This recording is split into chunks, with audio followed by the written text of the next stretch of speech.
Jadi sholawat nariyah itu bukan sholawat syirik, tetapi itu sholawat luar biasa. Dan itu untuk hajat apa saja. Setelah tulisan itu selesai, ada kawan saya yang kuliah S3 di Maroko menghubungi saya, Kiai, ini karena berhubungan dengan sholawat nariyah, kebetulan ada mahasiswa dari Indonesia ambil S3 di Maroko, sakit gak sembuh-sembuh. Setelah diperiksa ke rumah sakit, lalu kepalanya, dia keluhannya di kepalanya di scan, kepalanya itu dilihat lah. Jadi di scan ya, dilihat. Ternyata kata dokternya ini kepalanya ada kankernya. Ada kanker kepala. Jadi kepalanya harus dibedah. Tulangnya harus dibedah, dioperasi. Akhirnya apa? Besok mau operasi, para pelajar Indonesia berkumpul, lalu bareng-bareng baca sholawat nariyah 4.444 kali. Karena besoknya kawannya mau dioperasi, besoknya kawan ini masuk ke rumah sakit, sebelum dioperasi di scan dulu kepalanya, lalu dokternya keluar, kata dokternya kawan kalian gak jadi dioperasi. Mengapa dok? Karena kankernya sudah hilang, entah kemana. Barokahnya sholawat nariyah.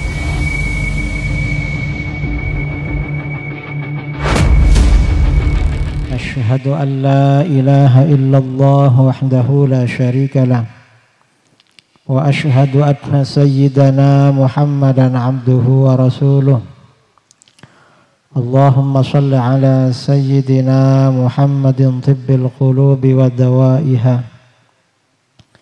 وعافية الأبدان وشفائها ونور الأبصار وضيائها وقوت الأرواح وغذائها وعلى آله وصحبه وبارك وسلم amma ba'du. Yang saya muliakan dan saya hormati para habaib, para sadah yang tidak bisa saya sebutkan namanya satu persatu. Yang saya ingat tadi Habib Abdul Qadir Al-Jufri, lalu Habib Syekh dan Habib-Habib yang lain, para kiai yang juga hadir pada malam ini, juga yang dai yang kondang ya, yang artis dari ibu kota, Ustadz Yusuf Mansur yang terkenal dengan UYM. Karena sekarang ini banyak singkatan-singkatan. Dan khususnya khadimul majlis sholawat wa ta'lim wasolna, Ustadz Zamroni yang saya hormati, dan para jamaah kaum muslimin dan muslimat yang hadir pada malam ini yang juga saya hormati. Alhamdulillah, pada malam ini, malam Jumat, kita berkumpul di tempat ini tadi bareng-bareng bersama membaca sholawat nariyah. Selain membaca sholawat nariyah, tadi diawali dengan baca Maulid Habsyi, Syimtud Durar, lalu baca surat Waqiah. Ini kalau baca surat Waqiah berarti ingin kaya semua orang sini. Amin Allahumma amin. Berarti belum kaya, masih baru ingin kaya. Memang surat Waqiah ini surat ekonomi, surat kaya. Bacanya tiap malam sekali, atau 3 kali, atau 7 kali, atau kalau habis asar 4 14 kali setiap habis asar. Atau kalau ingin cepat kali kaya, seminggu 1000 kali. Caranya tanya sama Ustadz Zamroni, itu pasti tahu ini. Baca Waqiah 1000 kali. Kalau saya agak kuat, seminggu baca 1000 kali. Itu surat Waqiah memang surat kaya. Kemudian sholawat nariyah. Kalau sholawat nariyah ini sholawat untuk hajat apa saja. Orang yang punya toko, punya warung, tidak laris, sembelih kambing, lalu undang tetangga-tetangganya, baca sholawat nariyah di situ 4444 kali. Insya Allah habis itu laris itu. Kadang-kadang ini cerita ya, sholawat nariyah. Saya punya buku tentang khasiat sholawat nariyah. Kira-kira tahun 2017 ada beberapa kawan ya curhat pada saya, sholawat nariyah ini disyirik-syirikkan sama Wahabi. Banyak video-video bilang sholawat nariyah syirik. Akhirnya saya menulis syarah catatan di Facebook waktu itu tentang dasar-dasar sholawat nariyah. Setiap poin dalam sholawat nariyah saya terangkan. Mulai yang disyirikkan itu kan dari kalimat allazi tanhallu bihil uqad, 1. Wa tanfari bihil qurab, 2. Wa tuqda bihil hawaij, 3, dan seterusnya. Tiap potongan-potongan itu saya terangkan. Setelah saya terangkan waktu itu di Facebook, akhirnya apa? Alhamdulillah banyak menghubungi saya. Ada yang bilang, alhamdulillah Kiai, saya sudah lama meninggalkan sholawat nariyah, sekarang sudah baca lagi. Bahkan ada tokoh Wahabi di Malang, gak saya sebutkan namanya biar gak ngerasani. Dia bilang apa? Setelah baca tulisan saya, katanya bertaubat dari mensyirikkan sholawat nariyah. Jadi sholawat nariyah itu bukan sholawat syirik, tetapi itu sholawat luar biasa. Dan itu untuk hajat apa saja.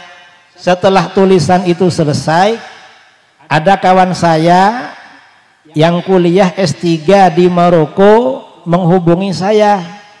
Kiai, ini karena apa? Berhubungan dengan sholawat nariyah. Kebetulan ada mahasiswa dari Indonesia ambil S3 di Maroko, sakit gak sembuh-sembuh. Setelah diperiksa ke rumah sakit, lalu kepalanya, dia keluhannya di kepala, kepalanya di scan, apa namanya ya, kepalanya itu dilihat lah. Jadi di scan ya, dilihat, ternyata kata dokternya ini kepalanya ada kankernya, ada kanker kepala. Jadi kepalanya harus dibedah, tulangnya harus dibedah, dioperasi. Akhirnya apa? Besok mau operasi, para pelajar Indonesia berkumpul, lalu bareng-bareng baca sholawat nariyah 4444 kali. Karena besoknya kawannya mau dioperasi, besoknya kawan ini masuk ke rumah sakit. Sebelum dioperasi, di scan dulu kepalanya, lalu dokternya keluar, kata dokternya kawan kalian gak jadi dioperasi. Mengapa dok? Karena kankernya sudah hilang, entah kemana. Barokahnya sholawat nariyah.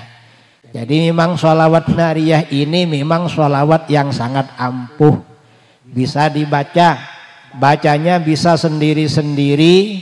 Sampean punya hajat apa saja, baca sholawat nariyah 4444 kali. Kalau dimulai jam 10 malam ini, besok malam jam 11 selesai. Kalau sendirian. Kalau ingin lebih cepat, gampang. Nyembelih kambing, lalu undang kawan-kawannya 15 orang. Kalau 15 orang, 12 jam selesai. 2 jam selesai. Kalau ingin lebih cepat lagi, 30 orang. Kalau 30 orang, 1 jam selesai. Lebih cepat lagi, 60 orang. Kalau 60 orang, setengah jam selesai.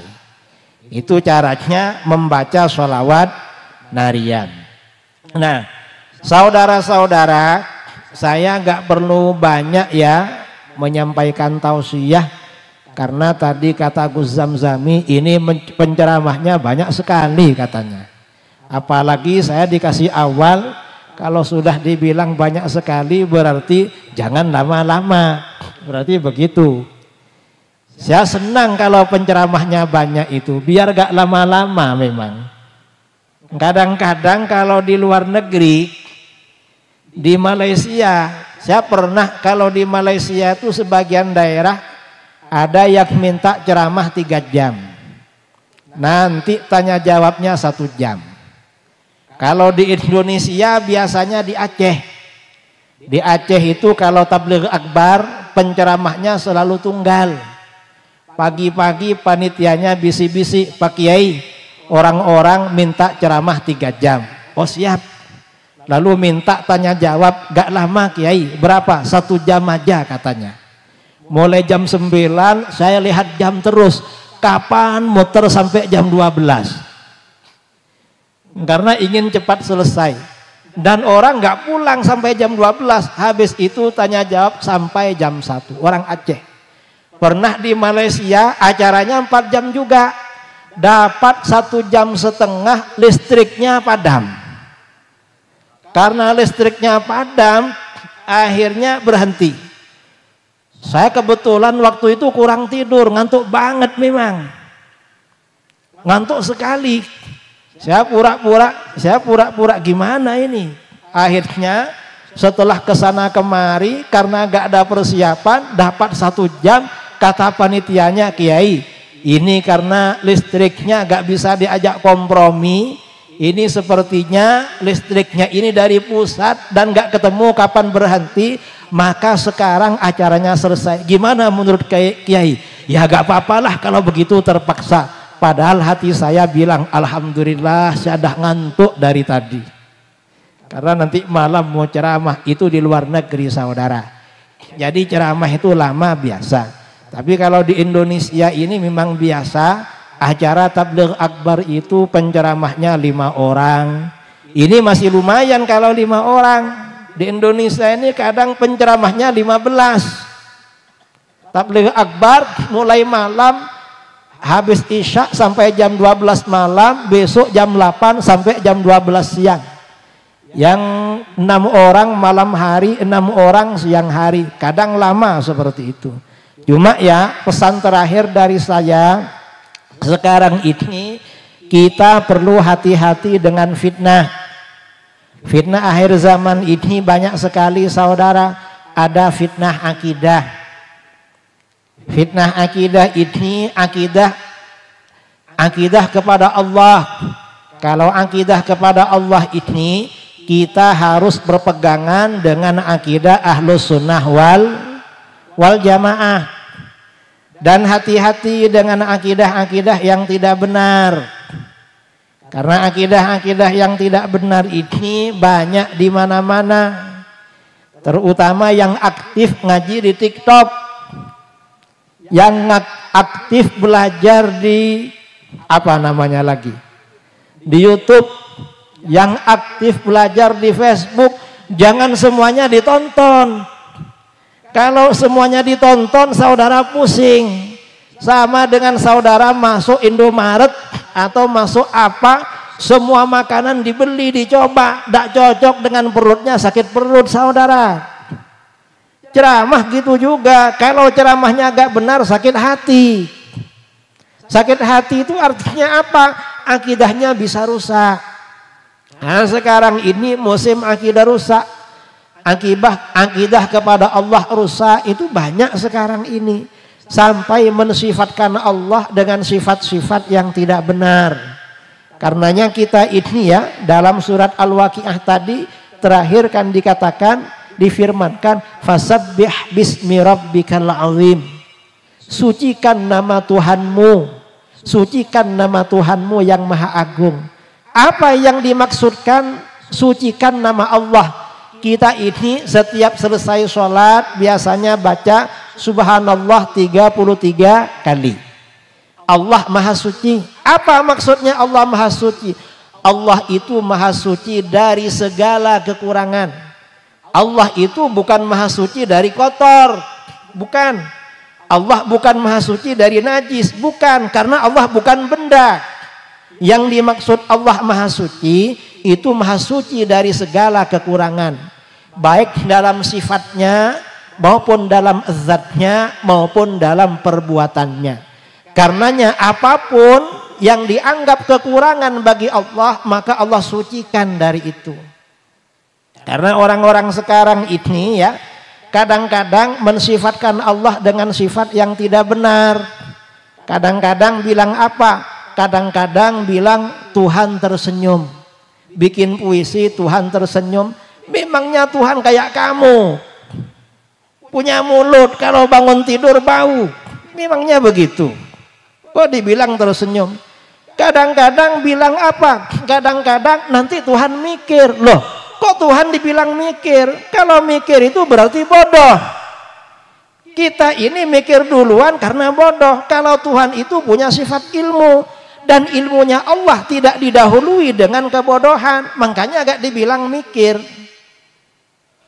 Itu namanya mensucikan Allah dari apa-apa yang tidak pantas bagi Allah. Itu wajib. Setelah bilang subhanallah, lalu kita bilang apa? Alhamdulillah. Alhamdulillah itu artinya segala puji bagi Allah. Mengapa kita memuji kepada Allah? Apa karena nikmatnya? Bukan cuma itu. Allah itu maha suci, Allah itu terpuji karena Allah itu bersifatkan dengan segala kesempurnaan. Semua kesempurnaan adalah sifat keagungan Allah. Karenanya Allah selalu terpuji. Setelah kita menyucikan Allah dari segala kekurangan, lalu menyifatkan Allah dengan segala keagungan dan kemuliaan, lalu kita bilang Allahu Akbar. Allah maha besar. Apa maksudnya Allah maha besar? Ini sebagian orang yang terpengaruh dengan kelompok sebelah. Tahu kelompok sebelah, saudara? Sebelah itu kelompok yang gak mau baca sholawat nariyah. Dia bilangnya apa? Jangan baca sholawat nariyah lah. Baca apa? Baca sholawat Ibrahimi. Itu kan dari Rasulullah. Padahal dia gak baca juga. Gak baca dia sholawat Ibrahimi. Dia ini cuma menghalangi kita agar tidak berzikir, gak bersholawat. Nah, setelah kita ini membaca Allahu Akbar, Allah maha besar, itu maksudnya apa? Kelompok sebelah yang nggak mau sholawat nariyah. Besar itu katanya lebih besar dari bumi, lebih besar dari bulan, lebih besar dari matahari. Bukan itu maksudnya, itu benda, saudara. Maksudnya bagaimana?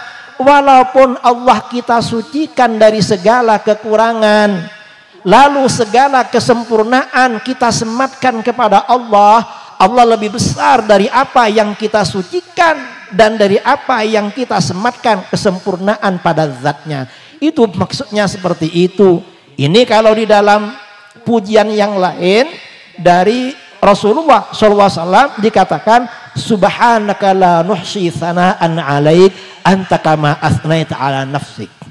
Maha suci engkau, kami gak mampu memuji kepadamu Tuhan sebagaimana engkau memuji kepada zatmu sendiri. Ini ketidakmampuan. Makanya dalam konteks ya menyucikan Allah dari segala kekurangan, menyematkan segala kesempurnaan kepada Allah, para ulama membuat konsep sifat wajib 20, yaitu sifat wajib wujud qidam baqa. Ini akidah kepada Rasulullah. Kemudian lagi akidah kepada Allah. Lagi akidah kepada baginda Rasulullah SAW. Ini juga kita harus jelas, harus tahu Ini biasanya kalau di dalam akidah sifat wajib ada 4, yaitu siddiq, amanah, tabligh, fatanah.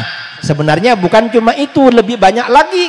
Kesempurnaan Rasulullah SAW oleh para ulama biasanya dinarasikan dalam bacaan-bacaan sholawat seperti sholawat nariyah.